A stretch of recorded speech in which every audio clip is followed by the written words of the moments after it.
The accumulation distribution indicator, sometimes shortened to the AD indicator, helps measure the strength of a trend. It assesses volume along with how price closes in relation to the highs and lows of candles, in order to indicate which way the market is going or preparing to go. It tells us if there is accumulation or distribution of a particular asset. In the case of accumulation, this usually points to more buyers and an increase in price. In the case of distribution, there will often be selling leading to a decrease in price.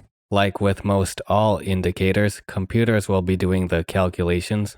Though if you want, you can find the formula for the calculation of the AD indicator for yourself. Similar to other series on chart indicators and tools, the main focus here will be on examining real chart examples, rather than just outlining diagrams. We will see the various uses of accumulation distribution along with preferred conditions for its application, and cases where it fails and/or has limitations. No matter when you watch this, the information can generally be applicable regardless of the time frame or time period. Though in terms of which types of charts the accumulation distribution indicator works best on, it would generally be charts from the stock market due to the aspect of volume. Volume on stock charts is more centrally reported, unlike on some currency charts. That's just a quick note to make. Now let's get to the example case studies.